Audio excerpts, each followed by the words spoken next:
think Kella did have something in that. Okay, so we're not expecting Kella. Additions to the agenda, we have number 1 under personnel. Is that it? That would be it. With that addition, I would entertain a motion to adopt. Motion by Lou and second by Bruce. Any further discussion? Hearing none, all those in favor signify by saying aye. Aye. Opposed, same sign.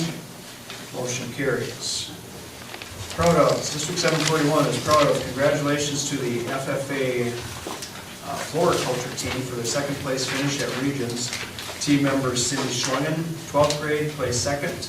Carla Bromanchenko, 11th grade, placed third. And Tyler Molitor, 12th grade, placed ninth. They will be going to state in April. Congratulations to the FFA horse judging team for their 5th place finish at Regions and qualifying for state. Team members are Madison Shiro, grade 10, Tori Jenkins, grade 10, Matt Hartsfield, grade 9, Jayla Michelle, grade 10, and Shannon Peltz, grade 9. They will compete at state in April. And the District 741 is proud of the play actors and directors for the performance of Disco Inferno this last weekend. It was a wonderful play, musical. It was very good. Fantastic. Also, just a reminder to the board, we did approve the policy as far as communication, so during the business thing, and it's a new policy, I just want to remind, during the business piece of it, I think, to ask if there's any questions by the public. Okay. Just a reminder.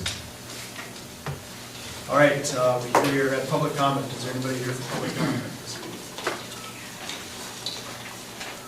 Okay, we'll move on to approve or correct the minutes from the last meeting, October 22nd.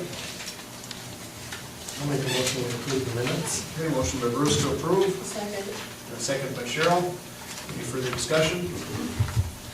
Hearing none, all those in favor signify by saying aye. Aye. Opposed, same sign. Motion carries. We have no items on the consent agenda this evening, so we're going to move on to business. And we've got Al Hobbin here to go over our audit for the 12-13 school year. You want to come up here, Al? Oh. We want to put you on camera on the mic, Bill. I know. You're not the only one.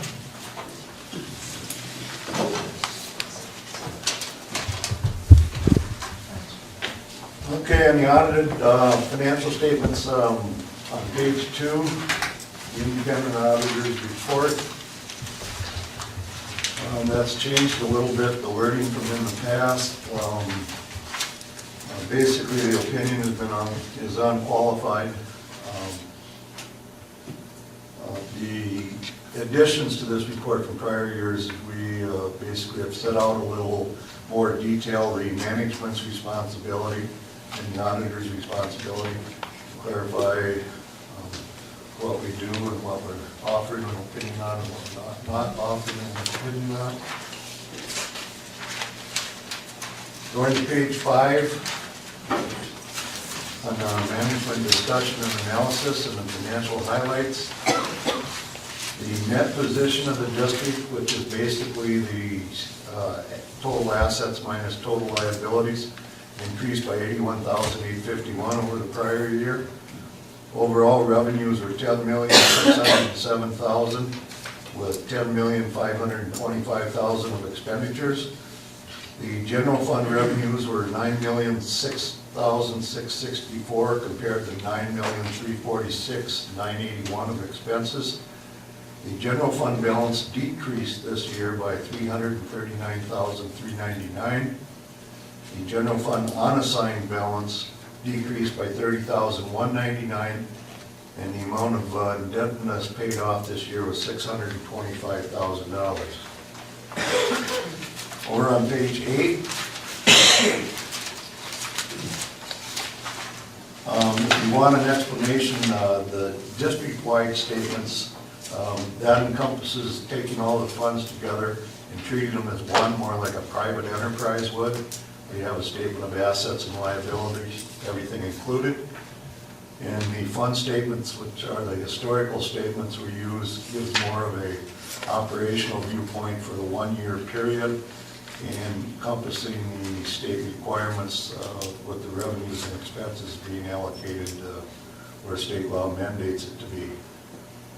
On page 9, overall summary on the net assets of the district. You can see the comparison there between 2013 and 2012. The total assets minus the total liabilities gives us a net asset position at 6/30/13 of $5,343,129 compared to $5,261,278 last year. On page 10, the change in net position, table A2, shows a breakdown of the revenues and expenses, comparing the two years together. And there it shows again that the position in the current year has increased $81,000. Last year there was a decrease of $64,000. On page 12, the tables there, the pie charts, just show the allocation of the revenues and also the related expenses. On page 13, again, it shows more of a breakdown on the total expenses of the district for 2013 compared to 2012. So the overall total expenses this year were $10,525,000. Last year, they were $10,835,000. On pages 15, shows the student enrollment trend for the last 5 years. So actually from 2011-12 to 2012-13, enrollment's gone up 10. At the bottom of page 15, the factors bearing on the future of the district. Some of the highlights here. The general fund basic formulas increased $78 to $5,302. They reinstated the 2% staff development. There are some other formulas that will be changed for the future. School lunches increased 2 cents, or half a cent, I'm sorry. Preview of changes coming in fiscal year 15 include funding for all-day, everyday kindergarten. There'll be an $80 increase to the general fund basic formula. School boards will be allowed to convert $300 per the new adjusted pupil unit from a voter-approved levy to a board-approved levy if they so desire. And also on tuition billing, the resident district will be responsible for 90% of the unfunded cost, which is currently at 100%. 10% will be able to be billed to the serving district. Pages 17 and 18. This is a statement of net position on page 17. Again, that provides more detail on what the assets, liabilities, and net position of the district is that were covered more briefly in the management discussion. Page 18 shows the statement of activities for the year in the expense column. That indicates what the total expenses were for the school district. The program revenues column in the second column there shows revenues that were collected to offset those expenses. It also shows operating grants and contributions received from the federal government and the state. So you come down to the net cost of the district in the final two columns, 2013 versus 2012. The general revenues also in the last two columns toward the bottom shows what the district's revenues were for the year. And again, it comes down showing the change in position. It was $81,851 to the good this year. There's a $64,000 decrease last year. And on page 19, the general fund. This is a governmental fund statements now where we break everything by fund, which has been historically what we've reported. The cash and investments in the general fund were $45,281. The certificates of indebtedness have been paid off. Last year, the cash and investments in the general fund were $998,371. The unreserved designated fund balance in the general fund again is $147,210. This compared to $177,409 last year. And the general fund does include the trust fund and the capital improvements fund.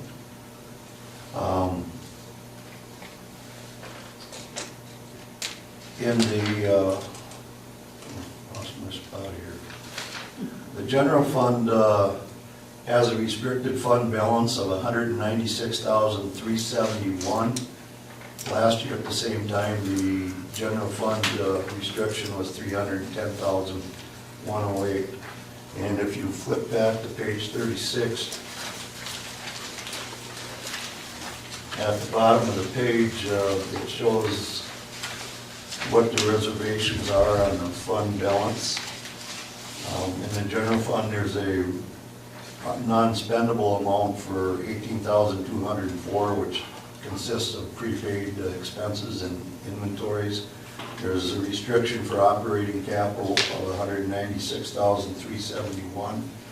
There's a commitment for separation benefits and other post-employment benefits of $91,234, and the unassigned fund balance is $147,210. As long as they're on this page, the debt service fund has a reservation fund balance of $272,408, and the other non-major funds, which consist of food service and community service, has a committed restricted fund balance of $216,966. So if we go back to page 19 again,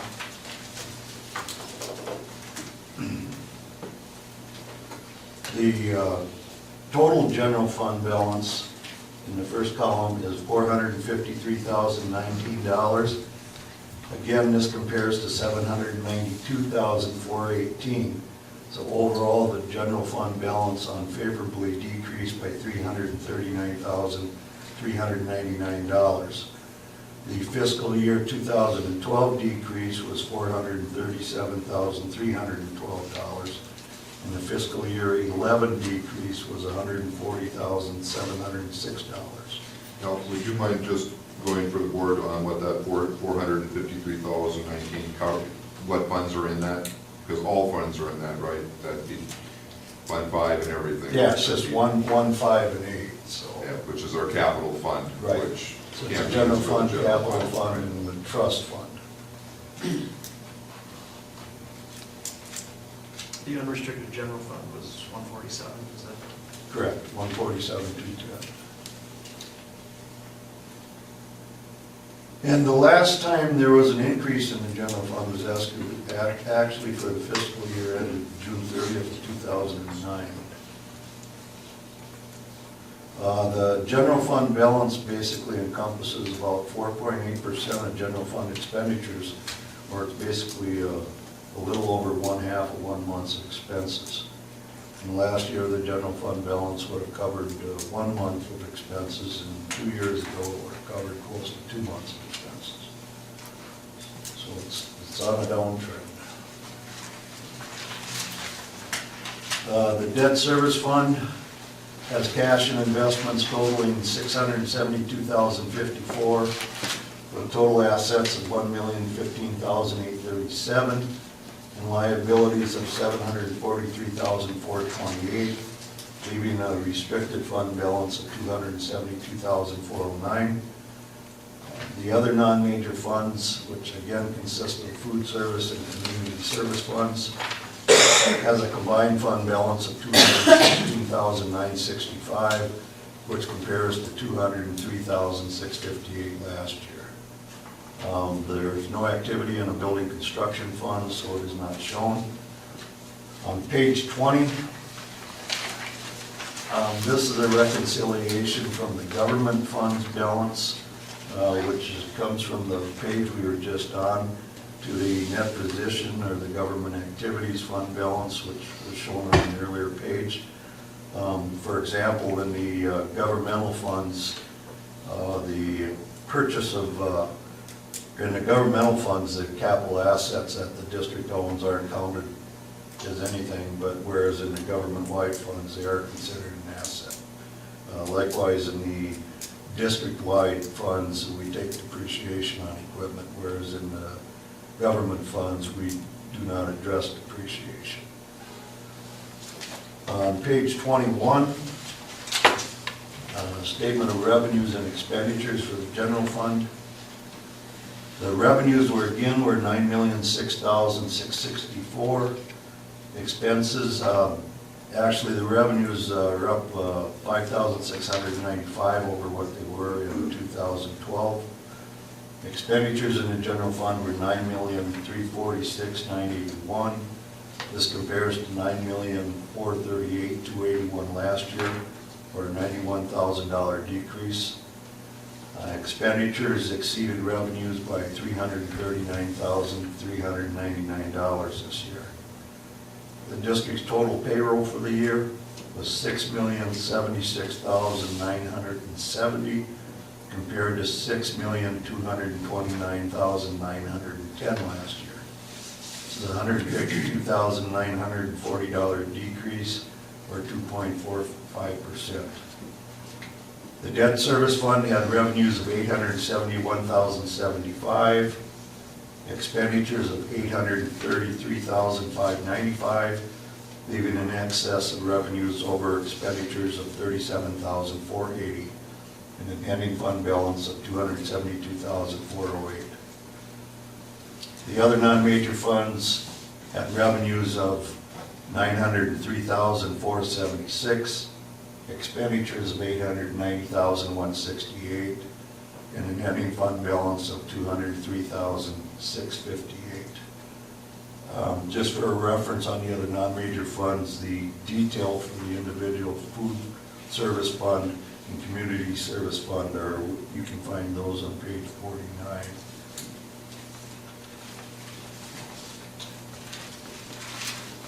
In the totals column on page 21, the total revenues of $10,781,000 consist of taxes and state revenues of $9,594,000.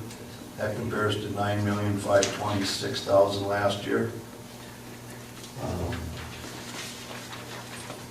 The local and county revenue sources decreased by $5,696 to $729,167.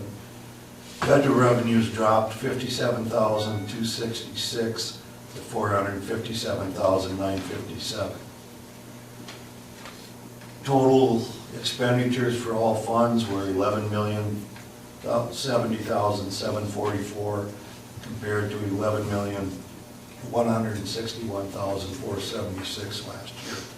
This is a $90,732 decrease. Page 22. Again, this reconciles from the governmental fund statements to what the change in net assets shows in the government-wide statements. We start out with the fund statements show a loss of the year of $288,611. To that, to get to the statement of net position, we add back what was spent on equipment during the year, which is $286,000. We subtract out depreciation of $538,000. We subtract out delinquent property taxes, and we add back in the principal paid on the retirement of long-term debt, plus subtract out the debt issued. And then we make several other adjustments to come up with the change in net position, $81,851.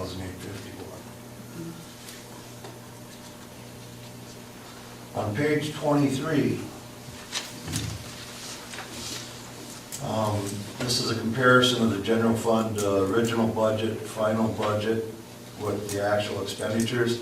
As you can see on the total revenues, the total revenues were $9,006,000. The budget amount was $9,035,000. So the revenues were under budget by $28,438, which is excellent. And the budgeting The expenditures were budgeted at $9,419,000. The actual expenditures came in at $9,347,000. So there was a favorable variance on expenditures of $72,575. The district had budgeted a loss on the general fund of $383,536. The actual loss on the general fund was $339,399. So there was a favorable variance of $44,137. The footnotes for the school district begin on page 24 and run through page 41. I'll just touch on a few items here. On page 33,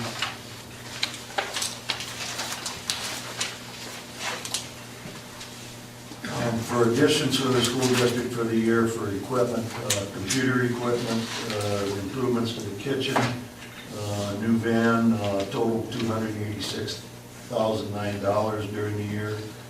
There were retirements of old assets of $7,337. Note 6 on page 34 shows the outstanding debt of the district at June 30th, 2013. So you have outstanding bonds of $4,960,000. Post-employment severance benefits payable of $146,493, and outstanding capital leases of $267,921. And the bottom of the page, under minimum debt payments, shows the amount of the debt that comes due each year, extending out to 2023.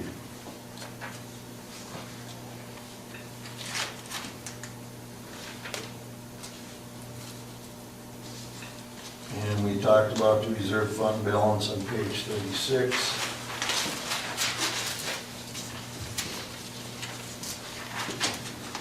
And notes, and on page 38, there's no more discussion about the TERA and TRA retirement plans, the other post-employment benefits.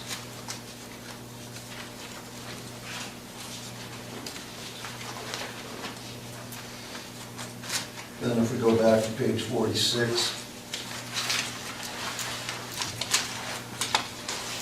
I won't go over these in detail, but these provide more detail on the general fund, the assets, liabilities, with comparisons for 2012. Also with the statement of revenues and expenses on page 47. It shows the 2013 items along with the comparison for 2012. Page 48 shows the detail on the non-major funds, again, which are the food service fund and community service fund, with comparisons for 2012. The debt service fund is on page 50, with comparisons for the prior year. The debt service fund revenues and expenses for 2 years are shown on page 51. Then on pages 52 and 53, it provides budgeted information for the various funds other than the general fund. And beginning on page 54, this is the auditor's report on compliance with state statutes, Minnesota Legal Compliance Guide. There were no negative findings on this. Then on page 55, this is the auditor's report on the governmental auditing standards, and there were several deficiencies found, but nothing that was considered major. On page 58, I've stated out what those findings are, and actually both findings have been ongoing every year, and it's mainly based on the size of the district. The first finding is that the internal control policy, the finding says the internal control policy isn't sufficient. But basically what the criteria is that the district staff is inadequate, that they need assistance in preparing the annual financial report. report, which I did. Larger school districts have their own internal staff where they prepare their own financial statements. So hiring additional personnel to perform that function wouldn't be feasible for this district. So that will, unless they change their rules and regulations, that will be a finding every year. And on page 59, just under finding 2008-3 toward the bottom, it indicates there's a lack of segregation of accounting functions. And again, that has to do with you'd have to hire more personnel for the district to perform all the functions that would be required to be separated. And we do use additional auditing procedures in light of this, and so we try to make up for it by reviewing it more closely every year.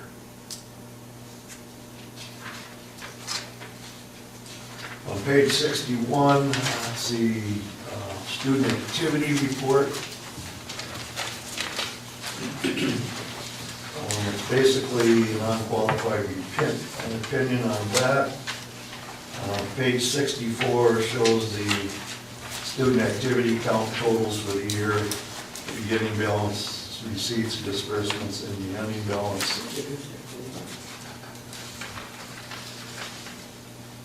Page 65 are notes to the statements, the student activity fund. There's nothing of note there.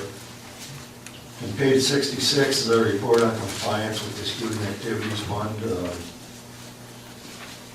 As far as all our tests performed, district complied in all material respects. And then page 67, we did have a finding on the student activity fund.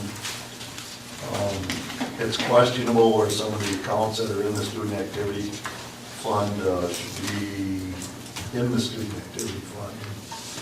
They consisted of the elementary tech club, the elementary media club, the middle school student club, and the high school media club. And we've talked about that, and we have a plan in place to correct this issue. And the last page, on page 68, is the UFAR's compliance report, which is required to be submitted to the state of Minnesota. And it indicates for all the UFAR's state funds that the school district's funds and revenues match up and there are no discrepancies. There's a lot of information in this report. A lot of it can be redundant, but if you have any questions now or have any questions later, I would be more than happy to answer. I have a couple questions. Okay. On page 62, when we're looking, you're talking about the student fund. It says on the top of that, the financial statements are prepared on a cash basis of accounting, which is a basis of accounting other than accounting principles generally accepted.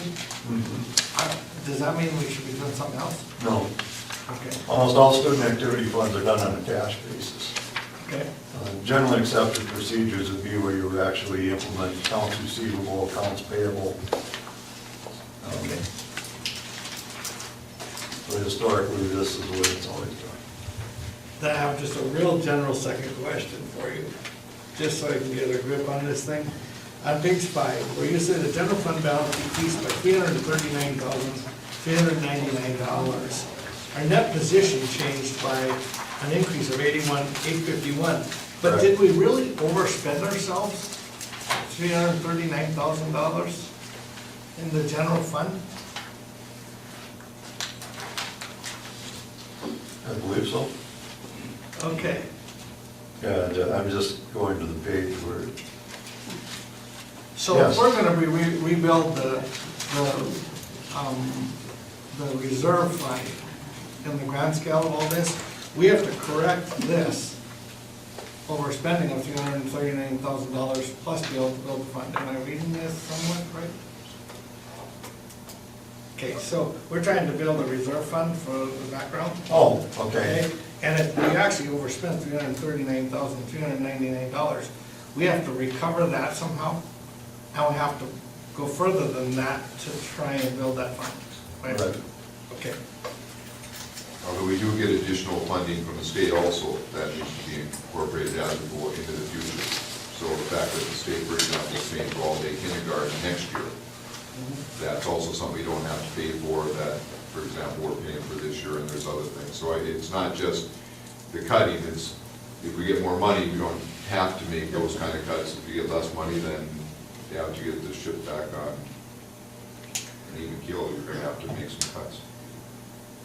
But you know, Willing to this for the whole year. And you know, a number of positive things have happened, you know, with the state revenue being better this last year, that improved the cash flow to districts. You're able to get rid of your rate anticipation certificate. You're due from the state, your due from the state of Minnesota at the end of this school year was $1,028,000. Last year, you had $2,687,000 coming to you from the states and the feds. But, you know, you can't spend a receivable. You know, so, at least there's an upward trend there. This was the end of June in 13, that was last year, the 415 versus 11, correct? And for 13, 14, we go up to 723, so this was the 415 on this audit, correct?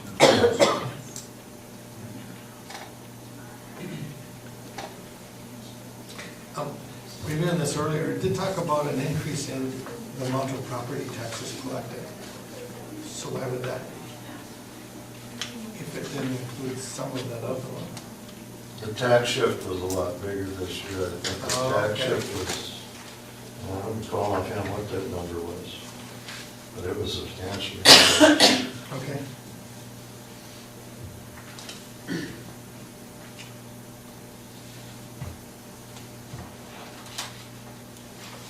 Anybody else have any questions on the board? How about from the audience, from the public? Any questions? If not, I would entertain a motion to approve.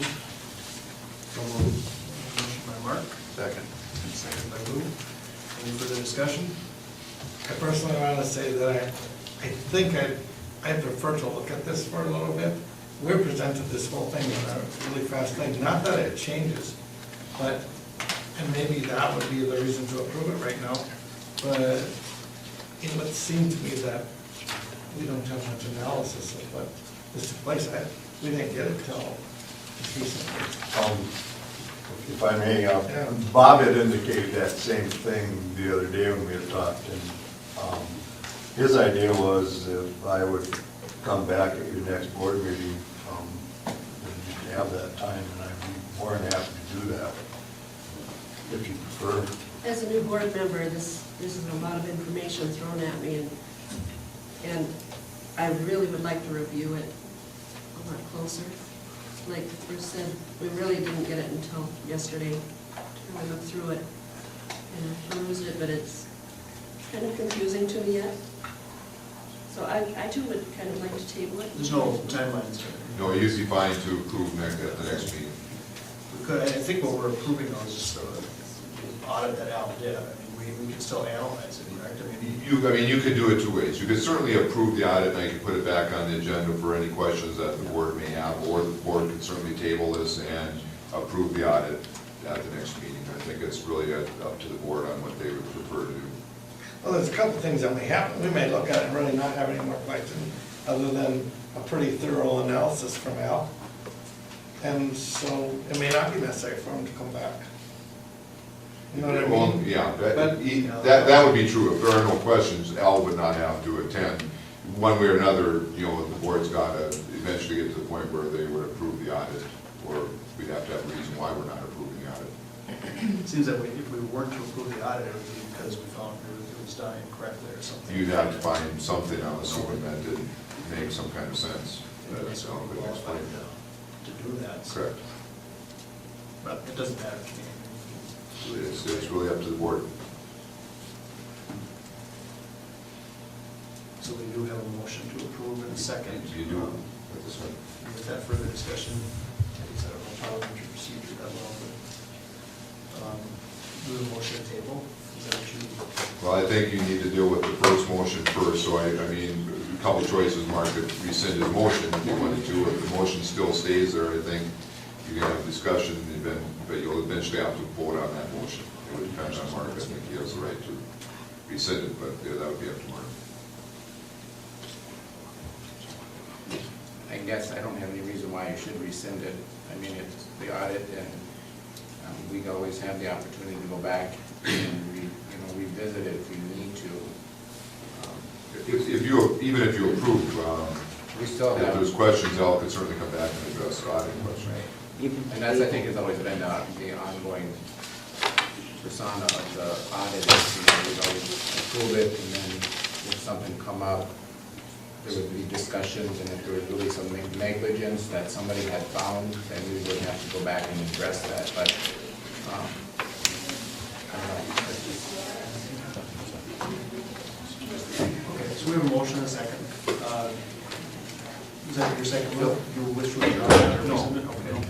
So all those in favor, signify by saying aye. Aye. Opposed, same sign. Aye. Okay, motion carries.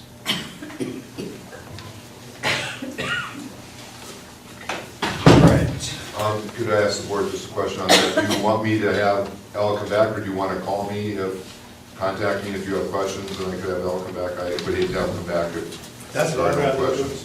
Just funnel it right to you if the questions arise. Okay, so if the board has questions on the audit, I will ask, even if one board member has some questions, I will ask Al to attend the next meeting. I'll just put it on as an informational type of agenda item. Okay. Thanks, Thank you. Al. Thank you. Number 2, review and consider approval of a 1-year agreement with Paynesville Motor and Transfer effective July 1st, 2013 through June 30th, 2014. I think if you take a look at the addendum gives you information concerning what is curtailed in the contract. I can certainly go over and answer any questions that you would have. This also did include, we did take 2 van routes that we had and transferred them to the transportation. There was a little bit of a cost for that. It was around $1,000 cost for us total, but that includes wear and tear and all the other things that go into running that route, and has enabled us to have some 3 vans, or some vans available to our own staff when we needed to. I just have a question. What is in-town shuttles of students? That's if we need to shuttle them to, for instance, the bowling alley. Oh, okay. That'd be correct.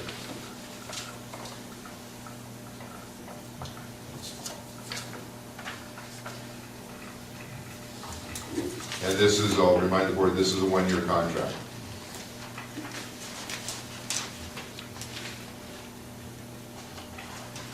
So after we get done with all the other contracts, we'll start back up with the transportation company. And one other piece, there was, and I did make some copies, you want to see it for mine, the attachment piece we made simpler from what it used to be. This is what it used to be in the past. We used to have the buses plus the bus route that was on there. When I talked with the transportation company, there was really no need. I mean, if a bus breaks down, that bus isn't going to be on that road any longer. We did give an attachment that just shows the number of buses to make sure that they've got enough buses and equipment to do what they need to do, but we did take the routes off there. We can certainly add that back. They did give me a copy of it, but to tell you the truth, I think the bus company should really have enough flexibility to put their buses where they need to have them. I think I couldn't come up with a solid reason why this was on the contract originally. The only thing I can think of is because the board wanted to make sure that they had enough equipment to fulfill the contract. So if that's right, I would like to use the attachment that we provided the board, which would be the simplified one.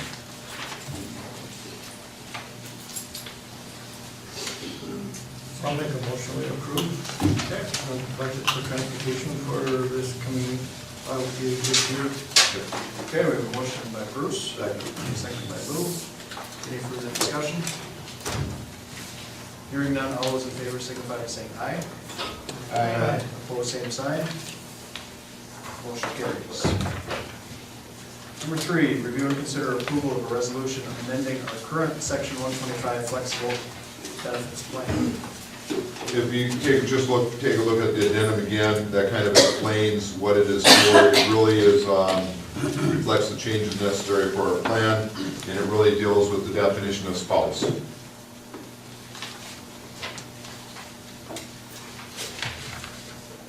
But I thought it also, it's based on a Supreme Court decision. It is based, yeah, So it is. there's not really a choice in this matter? There would not be, I mean, if we want to run our flex plan, we really do need to do that. I did talk to the company about, and I was torn between putting on the consent agenda, but I think it always is good to have it on a place where we can have a little bit of a more discussion if there's any questions. It does need to happen. I did talk to the company that helps us with our flex plan, and told them to tie things in as much as we could. It would have been nice to have had that, because we've done, this is our second piece resolution with the flex company. We had one a couple months ago, I think, with the two. It'd been nice to have them all at the same time, but they give them to us as quick as the government gives them to them. So as they find out that we need to make changes, they're providing that with us as quick as we can. So moved. Okay, second. It is a resolution, so we will need a vote. Okay. We have a motion by Deb and a second by Bruce, and that's when we call the roll. Clark? Aye. Yeah. Aye. Dave? Aye. Lou? Aye. Bruce? Aye. And Sharon? Aye. Motion carries. Number 4, review and discuss policy 412, Paynesville School District 741 expense reimbursement policy. I did meet with the policy committee concerning this. We do have a couple policies that are in our file, our agenda today, that are mandatory policies required, and we do not have it. So this was one of those policies. We don't have it. It is built off the MSBA model policy. I think all fits within the items that we're already doing. So I don't see any issues with this. We can certainly go over it bullet by bullet. This is the first reading of this policy, which means that we will come back to the board at the next meeting for a second reading. If the board approves of the second reading, I think we can do that. I think we should either have 2 or 3 readings, depending on how the policy is going, but we do want to bring it back for one more time. I can go through it bullet by bullet. Otherwise, I guess just to answer any questions the board may have concerning this policy. I did check a few other districts to see what it looks like. Most of them have just adopted the model policy.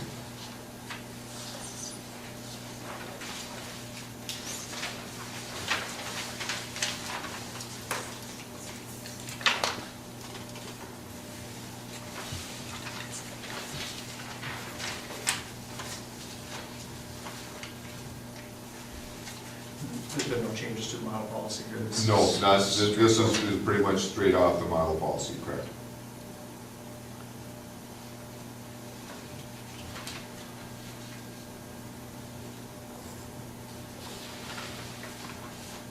Any questions for Bob? Should we just read it over and bring it back next meeting? Otherwise, it's just informational, no action needs to be taken by the board. All right, we will bring that back next time.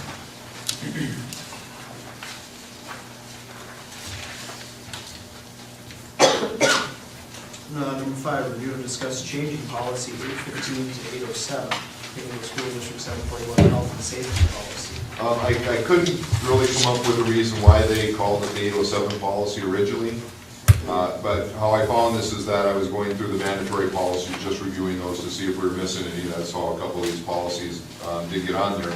And when we got to 807, there was no 807 policy, but the more I looked, I found the 815 policy, which really is the 807 policy. And the reason I'm asking for a change in the number is just to make it match with MSB's policy.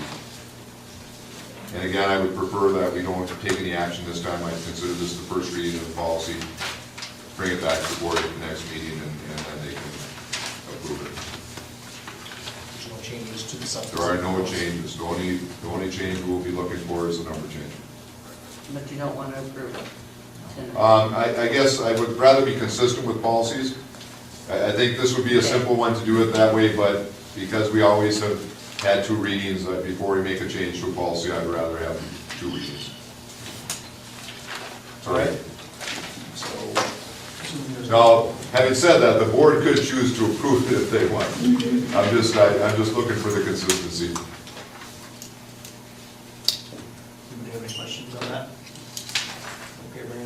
time?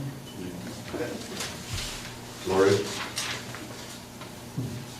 All right, number 6, review and discuss policy 601, Paynesville School District 741 curriculum and instruction goals policy. Again, this is one of the mandatory policies that when I went through, we did not have. I did check other districts also, and most of them have just adopted the particular policy. I think one thing to note, there are some changes coming as far as what the state requires for curricular areas. I think if you look at page 2, long-term strategic plan, that kind of does talk about the fact that we need to have a public meeting, shall adopt a comprehensive long-term strategic plan to support and improve teaching and learning that is aligned with creating the world's best workforce and includes the following. The world's best workforce is relatively new as it's been coming out. And I think it was back in 2009 that the last strategic plan really took place. So it's time to start looking at that again. And as we talk about facility project, as we do the recommissioning, might be something that we really want to look at, tying both of those in together, working on the strategic plan for the district and incorporate the facility project possibly into that. So just be aware, but this really is a pretty generic policy. It does fit everything that I think we're doing, but it does remind us that we do need to probably do a strategic plan in the future. Did you say this was a mandatory policy? This is a mandatory policy. Why haven't we had it before? I don't have an answer for that. Okay, I mean, did it just become mandatory, or? Not to my knowledge. It seemed to be there, I think, and I forgot to look on the original policy. I think it had been revised once, but I'd have to double check on that. So I'm not sure. All I know is that it is a mandatory policy. We don't have it. We need to put something in place. Questions on that one? And we'll bring that back as well. Yeah, I think the original one was in 1995. The revision was in 2005. Oh, wait, yep, 601. So I'm not quite sure, but, you know, we have a couple other policies also that we need to work on, but there'll be more work. They don't fit as well into just kind of the model policy. They need more manpower, more work to individualize it for our district. So there's a couple more policies that will be coming your way, but those two policies will take some work. All right, number 7, review and discuss policy 419, Paynesville School District 741 tobacco-free environment policy. As you can see, the changes to the policy, Linda was great at doing this. She struck out the pieces that have changed so that you can see what the difference is. The primary difference with this and why I wanted to bring this forward at this time, although this policy was due to be reviewed, is truly on page number 1A. And that's the electronic cigarette piece. That is coming down the road. There have been a few places that have already had issues because they had no policy to deal with it. So I would prefer to get a policy in place now. And this policy does ban the use on school property. Okay, some questions? And again, first reading, so we will bring this back to the board. Okay. And then review and discuss policy 825, which is Paynesville School District 741 naming of facilities policy. And I think just take a look at that particular piece. I'll get it here. I'll just read it because this is a new policy, and we did have some discussion with this at the board meeting. In fact, I asked a community member that helped Smith a little bit of this. We did change it a little bit to kind of shorten it up and be pretty direct with it, but it is the decision of District 741 School Board to not name buildings or facilities. The school board will consider items of recognition, dedication, or memorialization if properly proposed to the appropriate committee established by the superintendent. So by that, we were looking at if somebody comes forward and asks for that, we would put a committee together. We would want to make sure that the appropriate people are on that committee. There's certainly been some talk about recognizing a person who, Ian, who was had done a lot for the arts. So we put some groups together that would include people from that portion of our staff so that we can talk and make sure that everything is appropriate. and then we would come back for final approval or denial of the proposal will be determined by the school board. So this can certainly be changed, it's a new policy, this is kind of our first reading of that policy for you to take a look at, but you did direct me to come back with a policy on this particular piece. So, but any wordsmithing or any changes or any additions, you know, we wanted to keep it probably short at the point, but still let the public know that the board certainly is not against recognizing things that community members or staff members have done for the district. This appropriate committee established by the superintendent, you said, you mentioned Ian Pelton. Well, we were first contacted before that by another person. Yep, I think both of those, and I kind of mentioned to people that they would need to come back now and do that. I think I would like to have them come to me and just talk to me about it, and I will establish a committee. I don't think they necessarily always have to, the policy doesn't say they have to come here. They could certainly come to me, I would establish a committee, then we could certainly bring a proposal to the board, or if the board wishes, they could come here first. That was my question, Let the was board. going to be, was this going to be an established committee It- for the year or No. as a need to I be think basis? our feeling from the policy committee, and certainly feeling, was that every piece could be a little different, so we didn't want to have a set committee to deal with this, because we may need to include other people that have more familiarity with whatever the proposal is. We were looking to have flexibility, and just like Bob said, you take a fixed committee that know nothing about what the memorial's about, or what was intended. Well, that's what I was We hoping, need but we need to steer it to people more, and I have to go back to one of our committee members that, in the process of this whole thing, the suggestion came up that we have something that describes what the individual did. We have some dedication to Holger Swenson, and looking around here, there's just maybe a handful of us that even remember Holger.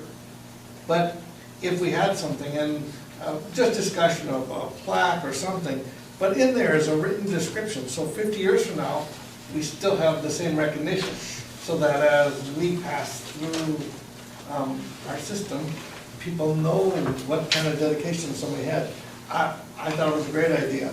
We did talk about, I don't mean to be too forward, Bob, but we have procedure manuals that we try and maybe do as far as suggestion, and Bob was gonna maybe look at that. So if you had somebody coming to us saying, you know, we'd really like to set up a memorial for this person, what suggestions might you have? Or consider what might be available. We do have somebody in the public that wants to. Oh, okay. Yes, ma'am. So you don't want me to come before the board and present to you what I have researched so far as a memorial for Ian? May I show you? Sure. When I talked to Mr. Hewitt, this is where I thought it was supposed to come.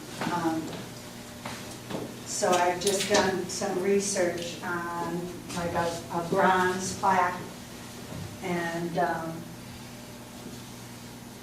that basically describes what you were saying. It was about what he did for the theater and community.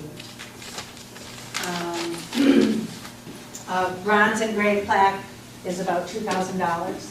So I talked to Michael Jacobson about doing an article about it in the paper so we could raise funds, donations, but I assumed I needed approval from the board, or if you have a committee to do that. But, and I think this policy is brand new, it has not even been accepted, at least at this point, we still have no policy to deal with that.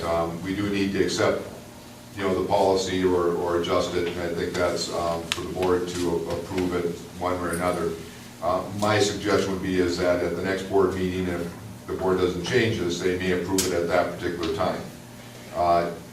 In the meantime, you know, certainly I could put a group together, unless the board has a different direction, just with the appropriate people, the building principal, maybe somebody from the theater that works in that area to just make sure. It doesn't have to be a big committee, just to go over, but I think it's a committee to kind of look at things and say, these are our standards. We want things to look Absolutely. nice, because once we put them in place, They should be there forever. Well, and you had said that to me, that Yep. whatever we do for Ian would, if approved, would be kind of setting the benchmark or the standard. So it looks much better, you know, than it does. I mean, it's a very nice, Yeah. beautiful Looks nice. bronze plaque, so. What is the size? I didn't- What I talked to him about was like 18 by 20, just to get the text, and that, the Yeah. text is not set, I just needed something to get a quote, you know, on what it would cost, so. You can do it in cast bronze for about $1,400, but the engraved bronze is $2,000, and it just looks so much nicer if we can get the funds, and if we should raise more than that, we would just put it to the foundation that is children's charity, which would go to promote the arts. And I think as long as that's explained clearly in the article, I think that'd be fine. I think it's up to the board at this point. We don't have a policy. Certainly, we could wait and approve the policy. In the meantime, I could at least get the committee put together and set a meeting for right after the next board meeting. After that, it wouldn't take very long, but it would mean a couple more meetings to get final approval of everything before you do that. Does that fit your timeline? Sure, my timeline is your timeline. I just want to get it done Right. at some point. Yeah. We would certainly progress, because I think it would, from my perspective, it's nice to have the policy there that we're going off of. So I would like to, at least from my perspective, again, see the policy approved. After that, we can move fairly quickly. There would be no reason that after the next board meeting, we couldn't establish the committee, have the meeting, and come back to the board at the next meeting with the final proposals from the committee. Okay. So you're probably looking at probably a month, 2 board meetings. Okay, that's fine. So I mean, I won't do the article, have them do the article. Well, you can certainly put it together and have it all ready for them, because once you get final proposal, you could get it into the next newspaper. So, I mean, you can get it all set. I wouldn't publish it until everything's Right. approved, because then you'll have a better idea also what the final cost is. Okay. It looks very It nice. looks nice. Anything else? Unless if you have ideas about rename or changing any of these policies or any of that, and I know that, I don't know if we looked, I don't see any other questions in the group as far as committee members with questions, so. Are these going to be online or something for people, or do they want to see it before we approve them? Or what's your plan for, because if we're going to be starting doing more and more policies, are they going to have access? We could certainly put, I don't think that there's any reason why we couldn't put them on, that, we could put them on. At least so they can review them, and then at the next meeting, when we were talking about it, we can ask if there's anybody with input on the. Okay. Is there anything from the community on policies at all? All right. We'll move on to personnel. Number 1, review and consider approval of Beverly Beaver's 5.5 hours per day paraprofessional effective November 13th, 2013. Just replacing a pair that is gone. This is the one that we've been waiting to hire somebody for, so. So moved. Motion by Cheryl, and a second by Bruce. Any further discussion? Yeah. Isn't that who they do, is the subs? She's still gonna Yes. do that? And this? Okay. Yep. Okay. Absolutely. That's it. This position starts at 8:50. Okay. She starts early in the morning, I think she probably goes to bed early at night. Anything else? All those in favor signify by saying aye. Aye. Opposed, same sign. Motion carries. Informational reports, Dave. All right, well, I just have a couple of academic things I wanted to talk a little bit about. Our leadership team continues to meet twice a month, and we continue to look at our school goals and strategies from the previous year, and also new ones for this year. We would consider that a working document, and our teachers are in the process of implementing learner objectives that are discussed before the lesson, and rubrics and things like that. And then We are also putting together information sheets at each grade level with user-friendly standards on what students are expected to know, and we'll be discussing those with parents during conferences. And also our 3rd grade through 5th grade is going to be starting the practice MCA math test starting tomorrow, and we'll take those results and compare. We'll take it again in February, and then that will help us to drive instruction to prepare students for the MCAs in the spring. And now we're just gearing up for parent-teacher conferences, and we have a great turnout, and so we look forward to meeting with the parents. And then also we have our the Reward School banner that is hanging in the entryway to the school now, so if you can take a look at it. So that's all I have. Any questions for me? I have kind of a general question. You know, we talk about our strategic planning and all that, and then he's just talking about goals and things like that. When we put that all together, are we gonna kind of incorporate all this? Well, all of that will Or be is incorporated. this when we- short-term compared to long-term? Well, the strategic plan is a long-term plan. I mean, it does go for a number of years. You don't do a strategic plan every year. But yours is relatively long plan too. Well, it's a school improvement plan that we had to put in place when we were a focus school, and we don't have to do it anymore after this year, but we are going to, every practice that we've continued that has gotten us to where we are, we're going to continue. And so that will cover, we'll have basically 2 SMART goals each year, 1 in reading and 1 in math. And so it's a year ahead, but it's not a 5-year plan. But it's a working document that we adjust, and I'll be submitting our adjustments to that plan in December to MDE. And so it's always changing based on what's working and what's not. And so it's kind of that way, but it's a little more flexible. And It is, I mean, because they have the opportunity and the ability to change it very quickly. If they try something, and that's the nice thing, you try it, it doesn't work, you have to reevaluate it. So they're able to change that plan. The strategic plan is more all-encompassing, and it would certainly include the types of things that they're doing there, but probably wouldn't get down to that specific of a piece where they're talking about the really nuts and bolts that are happening in that classroom every day. any questions? Lori?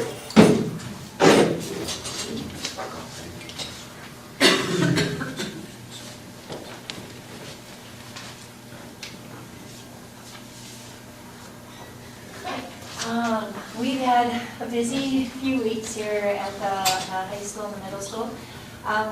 For the football game, the section football game, we ended up with 3 student buses going down.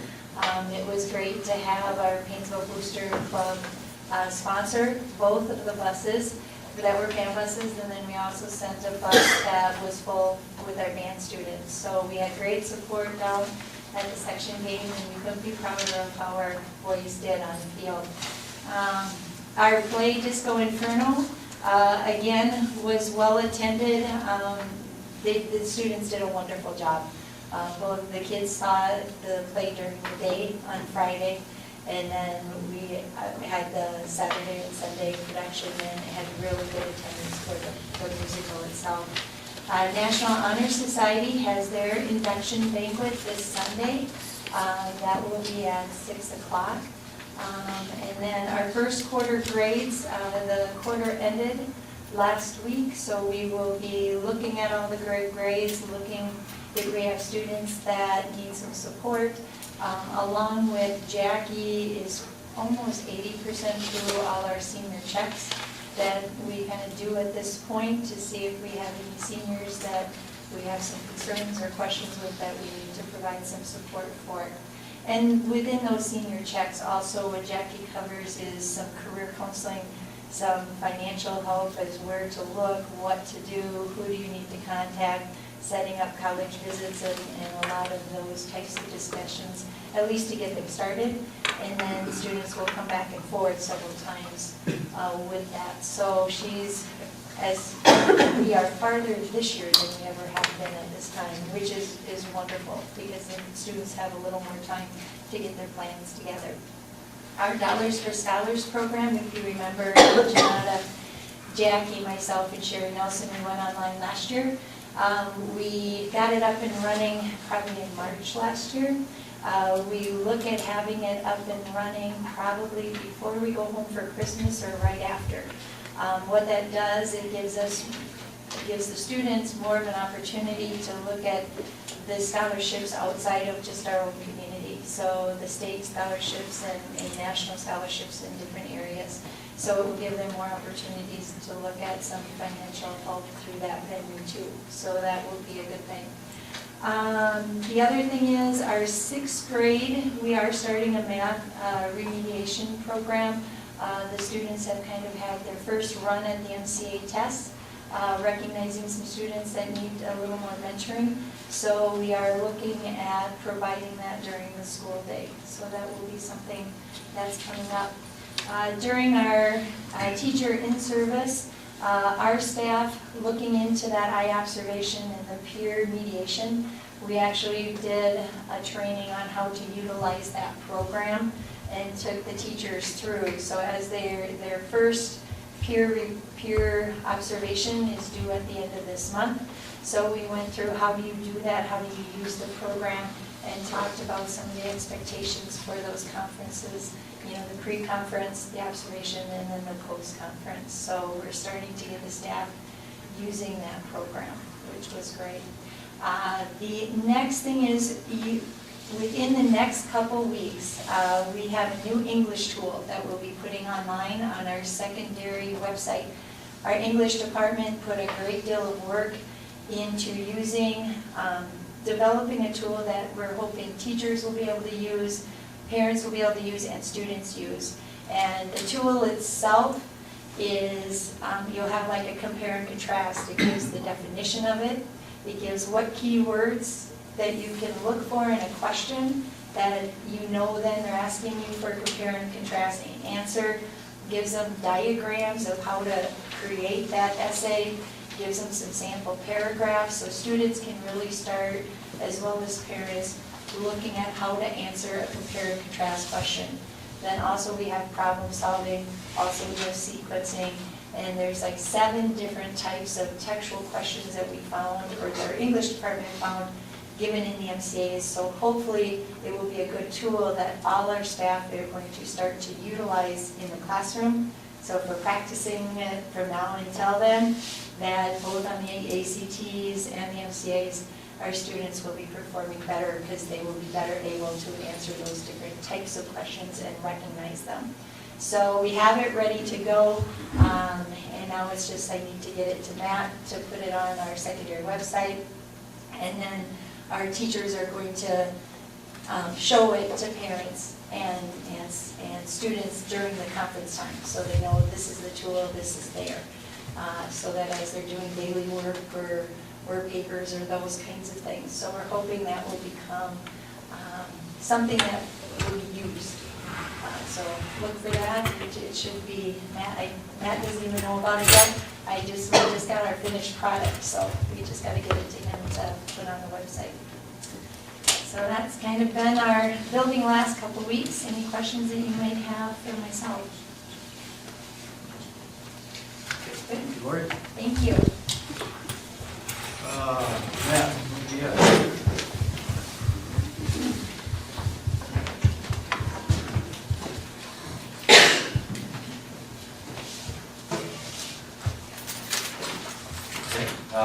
We are in full planning mode for our winter program right now.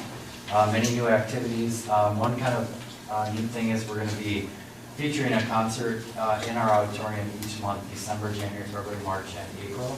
So kind of a concert series of multiple groups. So quite a few other programs that will be new in that. That book will be going to press on Monday, and it'll be mailed out a week from this Saturday. So that's when our new program will be coming out. We're finalizing our agreement with Silver Sneakers. We're all approved and everything, we're just waiting for our launch date for the fitness center. And our Silver and Fit is activated, which I think I shared with the board. That's what the main Blues, Blue Cross Blue Shield of Minnesota and Medica, I believe, are all moving to Silver and Fit in January. So we'll be ready for that. Looking for episode 5 of BNC TV, should be out at the end of this week. Got a great group of kids and having a fun time with that. And I think that's it. Any questions for me? How many kids participate in the program? In BNC TV? I think we're at over a dozen this year, so. Okay, thank you. Next.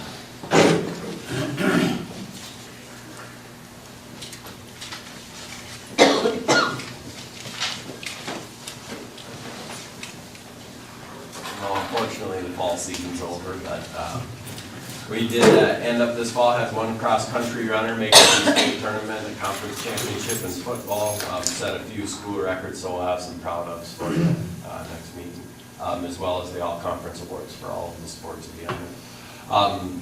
Of course, then that just brings the winter season. We've already started gymnastics, boys basketball, and boys hockey began this week. Prior to that, dance team has already started. Girls hockey actually has their first game tonight in Litchfield. Girls basketball will start next week, as well as wrestling. We have some meetings coming up to finalize numbers. Not sure that we'll even be bringing a candidate for a second junior high girls basketball coach at this point in time. We don't know that we'll have enough numbers to be able to have 2 teams. Talking with Matt as far as the community ed program, though, we do have a 4th grade, a 5th grade, and a 6th grade team, which is the first time. And did you say 3 years? Yeah, quite a while. So those numbers look better coming up, but that might be the case for 1 year where we may only have 1 junior high coach. Something I cannot remember, and you'll have to forgive me if I talk to you guys about the potential lease agreement that the school will have to, I know I discussed it a little bit with Mr. Hewitt, as far as the school would have to sign with the Minnesota State High School League in order to host postseason events. But that will be on our agenda on January. And just in case with events and things like that I can't be here, I just want to explain that to you. But if you don't approve that, we will not be able to host a postseason event for any sport. The basis of it is that it makes the school an independent contractor, leasing out their building and facilities for that event, and it all boils down to money. But taxes. The State High School League in their audit is finding that that they're the ones responsible for those events. So if we don't run our ticket takers or anybody that gets paid through our payroll, because the State High School League hasn't leased the facility and things like that, they potentially could be the ones responsible for tax implications. So all they're doing is clearing themselves and putting it on the school district. But just so you're aware that you can do whatever you want. You'll have some unhappy teams and unhappy parents and players and coaches and fans if you choose not to. It will be something that the State High School League has put together and sent out to every school, but again, sometimes with events and different things, I'm all over the place on a board meeting, and if I can't get here, just want you to know that, and if you have any questions about it, we'll get it ahead of time. But if we don't have it approved, there's a potential, I think it's like the 10th or 11th of February, where we would potentially host a first round wrestling match, and we might not have a board meeting in time to do it in February, so we'd have to do it in that meeting in January. Any questions for me? All right, thank you. I'm assuming when they send that out, there will be an explanation on why they did it also. Yeah, it was a hot button item or a hot topic item at the fall area meeting, so. Dunning.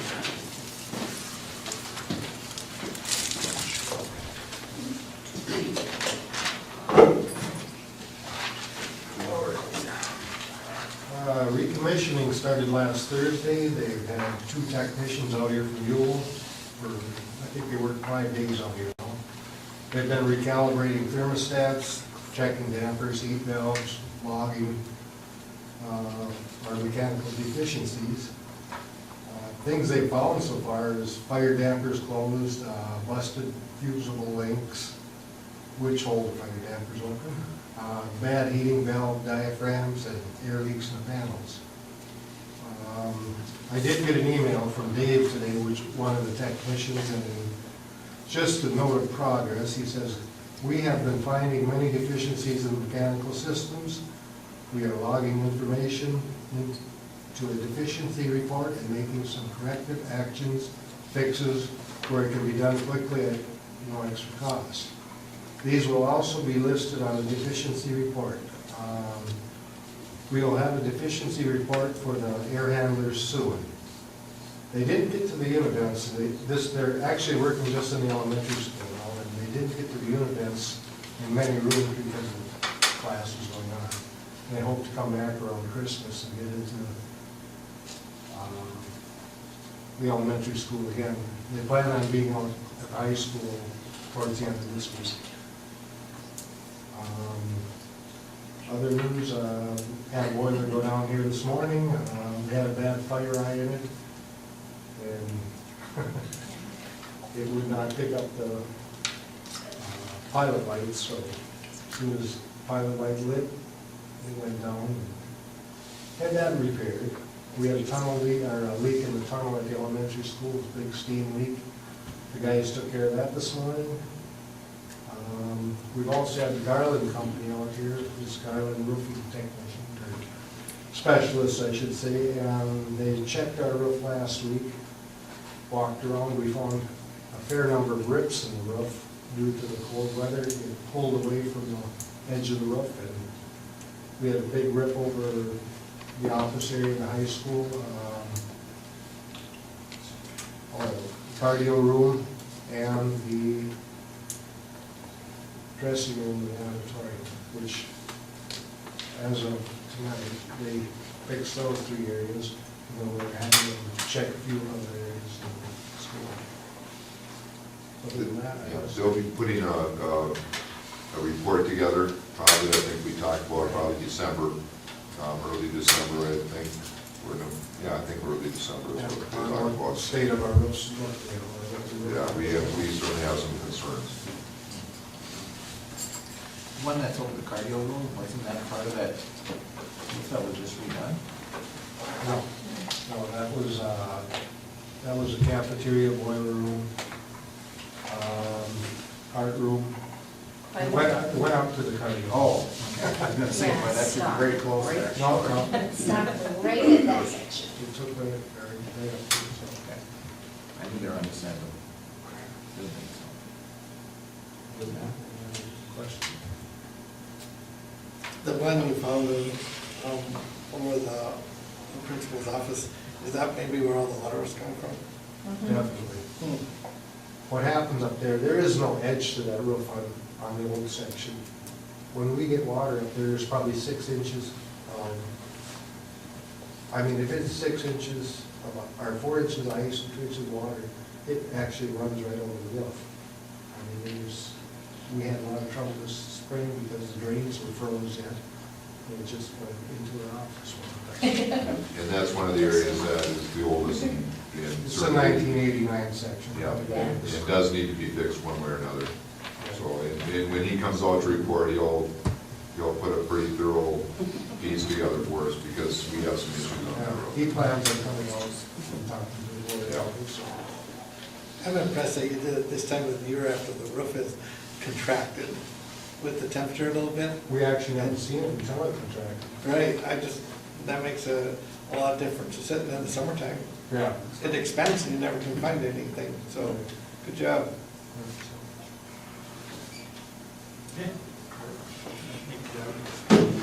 I'm up for custodial food service and professional negotiations. We've been meeting consistently with all those groups, and I think we're making some progress. Hopefully we'll get some agreements forward here shortly. We're hoping. Admin report, Bob? Well, I've got a few things to bring up. One was negotiations, and again, we are meeting with all the groups, and hopefully we're making progress.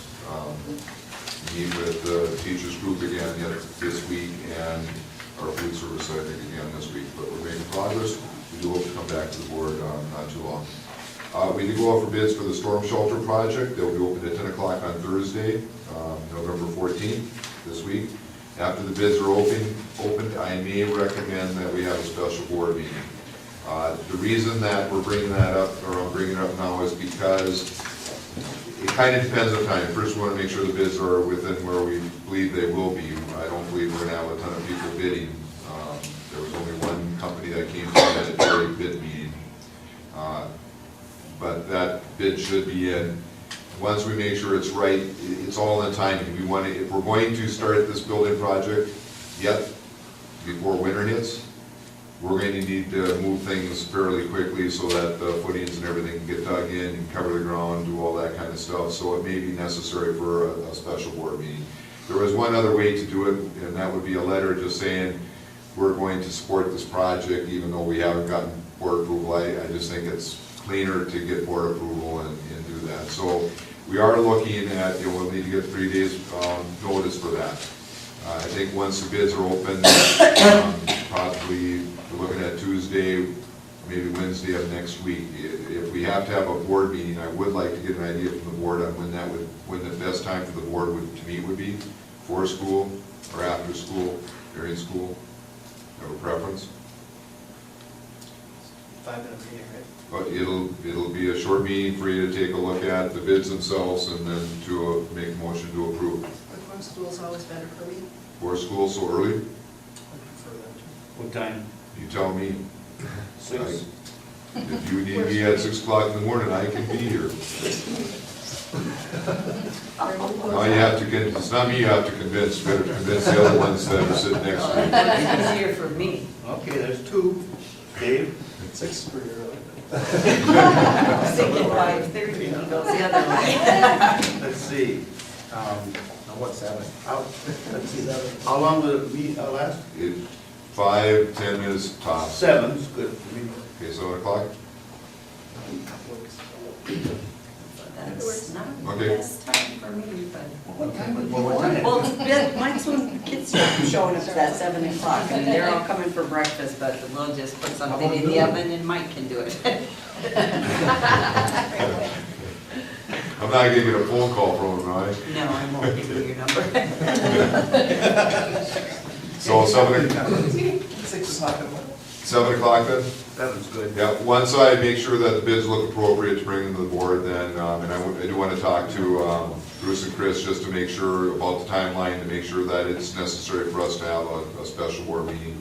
Once I determine that, I will send an email out to the board and also get it posted so that we meet the open meeting law.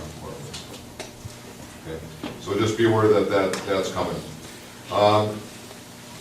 We've been meeting with the teachers, just on continuing the discussion on the teacher evaluation that new legislation mandates. So we continue to make progress, we're continuing to meet, and we have the year to finish that off, and needs to be in place for next school year. In your board was some information from Lake Henry TIF information. If you have any questions, you can either call Lake Henry or give me a call and I'll get you an answer, but it was in your board packet, Lake Henry TIF information. Yearbook advertisement.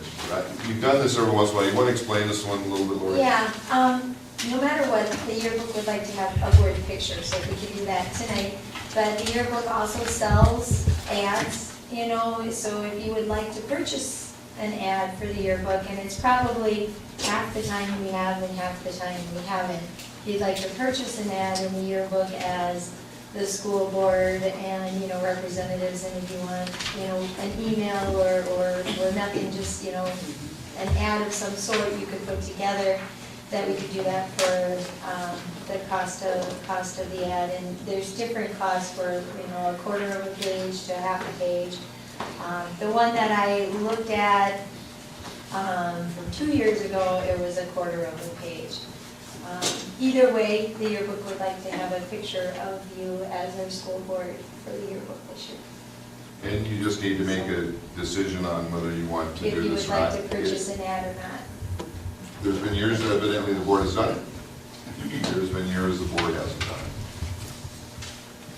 it. So, I don't know when we need the answer by. It would be nice to have it before the end of November, so maybe think about it, and then you could maybe look look at next board meeting, letting us know. If you're interested. And if after the meeting tonight, if we could get a picture, that'd be great. Yeah. What? Why is that? I'm just thinking of Kella in here. Oh, Calvin's not here, we'll do it the next board meeting. There you go. Yeah, Okay. we want everybody. And you guys can call yourselves up. Yeah. No, we want it when everybody's here, so. One last thing that I would like to bring to the board's attention, and this isn't something I have to have an answer on, but we do need to progress with this. 3 years ago, 2 years not counting this year, we started BNCTV. Okay, Matt was nice enough to start this particular program. Okay, and the first year, he volunteered. He was told by the previous superintendent that eventually could be some compensation for this particular piece. He does put an immense amount of time into that project. Now, that's one of the reasons I did ask for the number of students, because you also have to look at that. We do get, from my point of view, a lot of good PR from that. Okay, but in the end, what we really do need to talk about, and have to be a little careful, it really is a community ed program right now. It's kind of run through community ed, but he does not collect any fees from the students who participate in it. All right, so it doesn't generate any fees to pay an instructor or anybody else. Some of the times the program is done during his regular workday, and this really depends on the students themselves. Okay, he works this whole thing around the students' schedules. And some of the time is done outside of the regular workday. It has been in addition. Now, even during the time that's during the workday, that means that some of the things he would normally get done during the workday need to either be done in the evening or at another time. He works, and when we looked at the hours, he works approximately about 89 hours outside of the workday. I think that's about right, isn't it, Matt? Last year's, yeah. Last year's, when we looked at that. I've struggled with this particular piece, and it's time that one way or another we make some decisions on this, so I wanted to give you some information this time, and then you can think about it and give you some guidance on where we need to go from here. So it's about 89 hours outside of the regular time. If it weren't for the fact that Matt runs that program, it would make it a little bit simpler. He could have a class, he could collect fees, but the very fact that he is in charge of that program makes it a little trickier, because I don't want people to think that we're favoring Matt over anybody else for this particular job. Last year, he did not get paid anything. It was volunteer again last year. But we've started up again now, and that's why I'm bringing it to the board at this particular time, because I need to have some guidance on where we're going to progress with this thing. There's a few options. One, you could ask Matt to continue to volunteer his time. You know, that would be one way to do it. One way would be say that we're not going to pay anything, and if he volunteers, fine. If he doesn't, then the program disappears. Otherwise, we need to talk about this particular piece and what we're going to do with it. One option would certainly be to open it up to everybody. Now, there will be very few people that will have the ability to flex their schedule the way that Matt does. Wait a minute, if this is a community ed project, why are we telling them how to run it? Okay, I think where I need to bring it up here is that it would be very easy for Matt just to continue to do what he's doing, pay himself, and do that. It's because, Matt, that makes me nervous. To me, that's very, it wouldn't be transparent enough so that it'd be no different than me saying, you know, I need a consultant, and I'm going to pay myself to be the consultant and do some work in addition to my own contract. That makes it just not transparent. Now, if I come to the board and say, you know, I want to do some consulting for the board is very aware of it, the public is very aware of it. Plus, in some ways, it's a new position, and we haven't exactly opened this position up to anybody else at this particular point. I don't know, Matt, if way back when it was offered to anybody else, but that's another piece. And again, if Matt just appoints himself, that could be looked at. And I don't want to put Matt in any bad position of saying, well, I'm self-serving, I'm going to do this myself, and I get the money for it, without making some determinations there. I feel like you're here in the room, so I'm not going to do this like you're not here. Yep. Has anyone talked to you about, have you ever considered setting it up as a separate position and opening it up to see if anyone is interested? Yeah, just to give a little background, and I talked to the negotiating team about this and thought we had a deal like, like a year ago or whatever. I never started it as a program where I thought I was gonna take it on and it was gonna be near the amount of hours that it was. My envision was it was gonna be more student-led and that I was gonna be kind of more guiding. Well, the nature of trying to do a show like this is, we're not there yet. It takes a lot of editing time and a lot more work than what I thought that it would, and more hours, so. That's why I brought that up to the negotiating team at that time instead of, last summer when we were, last. But it's really, this is a separate piece, and really, to me, doesn't fit into the negotiation piece. That was part of this, is that this is a separate kind of little ball of wax all upon itself. I think it still fits within community ed. That's what I'm saying, but I guess I didn't make myself clear. Because, like you said, you did create the position or the program. Is it something, it's a very weird position to be in, because you, But that's what makes this a little muddier. If he had this program and he advertised it and said anybody that wants it comes in and does it, that's pretty clear cut, he can do that. Now, he would have to make a decision that however much he's going to but pay this the is where it person. gets cloudy for me, Okay. because he did do that. There is a position, there is a program, and he's in charge of it, so why are now we telling him he can't run it? I mean, where did we get it? Because he's not getting paid Okay, for it. that's the part we weren't. Yes, Right. and that hasn't been, and that's why I want to clarify this one way or another. We can approve a payment through community ed dollars. We can approve a payment through community ed dollars. But would we be approving it for him or for the position? I think it depends on which way we go. Right now, I would say for the position, which then we would advertise. But it's not our program, it's his. That's, Community ed. that's true, but it's because he runs that program that makes this Yeah, but it's trickier. still- Community ed would still have to be the one advertising the position, not the school board, because it's not a It's still, school but district it's still program. ours, it's still ours, it's no different than food service. Right. Doesn't make It's no sense to different me. than food service. Except we, I know, but if. Well, but then he's creating a position made Yep. specifically for But we himself. know that, I mean, this is we didn't do this with this goal in mind. Right, but what if somebody else wants that position? I would be a little reluctant to create a position and not advertise for that position. Partly just because of who he is. Sorry, Matt.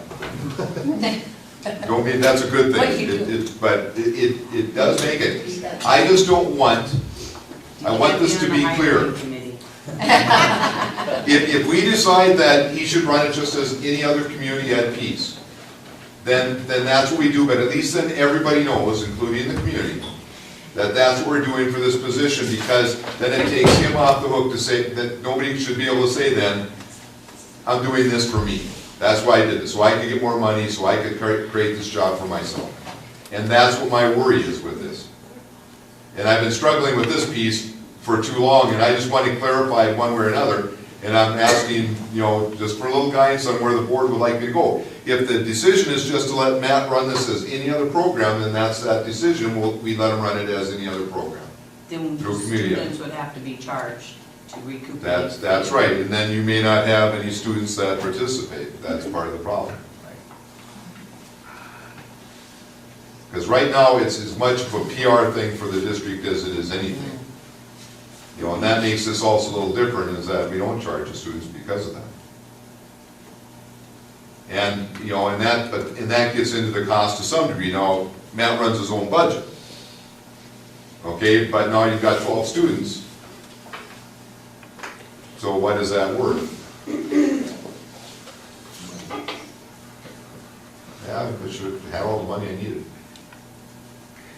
And I don't need to have an answer here, but one way or another, I need to have some guidance on where we want to go with this, because in fairness to Matt, he needs an answer for this on what we want this program to be. And if I had a simple answer for you, I would have already told you. I just don't. I've struggled with this one for too long, and I just want to put this one to rest, one way or another. We're gonna have the same struggle, trying to figure something they can't figure out, so if you could come up with some suggestions and alternatives. If you would like me to do that, then, but this Check is to with me, some other schools. yes, We can't be alone in this. if the board tells me to do that, that's then what I want, but then we're being very transparent to everybody. And that's important for me, to let everybody know that, yep, we're doing this, and we're gonna come up with a game plan. I can come up with a plan for this board. I'm not worried about that. And you can either kind of accept it or not accept it, but at least then it's done, one way or another. And that's why I felt the need to bring this up, at least for a little bit of discussion during my report. Because part of that too is gonna be the amount of money that you're gonna spend. Yep. I mean, comes out of the community fund, community ed. It's still all district dollars to some degree, so. So, like, is that the desire of the board? Do you want me to come with a plan and come back? Yep. Sounds good. All right, I'm gonna start this process. I just, one way or another, I want this one decided. So that's what I will do. And with that fun time, that ends my report. All right, is there anything else coming before the board? No, I was just gonna say that, thank you for everybody voting me out tonight. I'm on the delegate assembly again, and the pre-delegate assembly meeting for this area is tomorrow in Little Falls. Congratulations. Anything else? Meeting's adjourned.